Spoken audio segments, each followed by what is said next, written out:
Welcome to ericksonguitar.net. My name is James Erickson, and today we're going to look at a way to put different fingerings on a familiar scale shape to change the phrasing of the scale.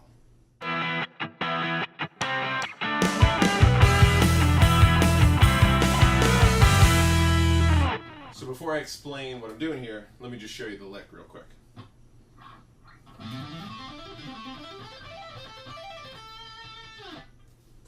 So what I'm doing here is I'm taking a A minor pentatonic scale, and normally you would finger that scale in 5th position.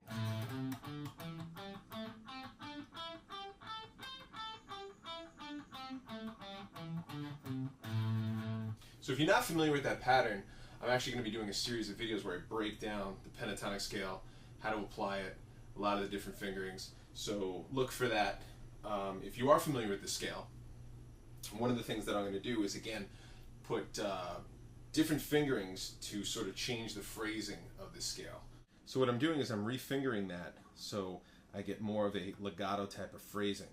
So what I'm going to do is take the A and the C and refinger that with my ring finger. So it's a little bit of a stretch. I have 3 frets. It's a minor third, step and a half. And on the 5th string, I'm going to play the D, whole step to E, then another step and a half to the G. I know it's a big stretch, but what's cool is refingering it this way lends itself to some very cool legato phrasing. One of the ones I like to do is this.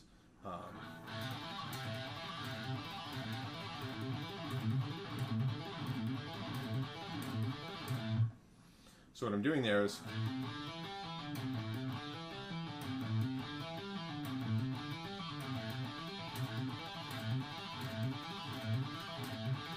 from that point, I'm just going to repeat that same 5 notes, 1, 2, 3, 4, 5, just an octave higher. I'm going to look for where my starting notes are. So I have an A here. If I go 2 strings and 2 frets higher, I'm going to wind up at the A on the 7th fret on the 4th string. Then if I go 2 strings and 3 frets higher, I wind up on the A on the 2nd string. Now what's cool about this is you don't have to relearn or learn anything new, I should say, because everything is the same. If I can play it in this octave, I just find my new starting note.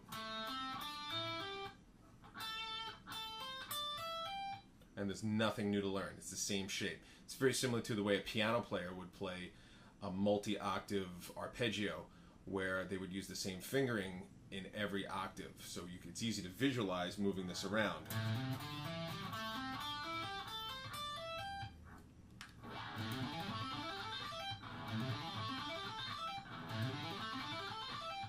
And it's got a very cool, connected, smooth type of sound to it. Let me show you some variations. Again, if I did that original pattern I showed you, that also works well in 3 octaves. Sometimes what I like to do is, on the last octave, tap a higher note so I can get the root A right here.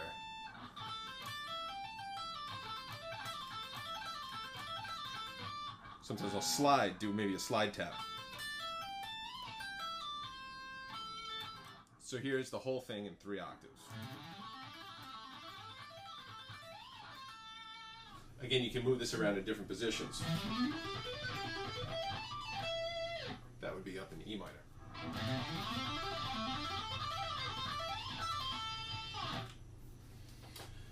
So try it out, have fun with it, email me any questions, and I'll see you guys next time.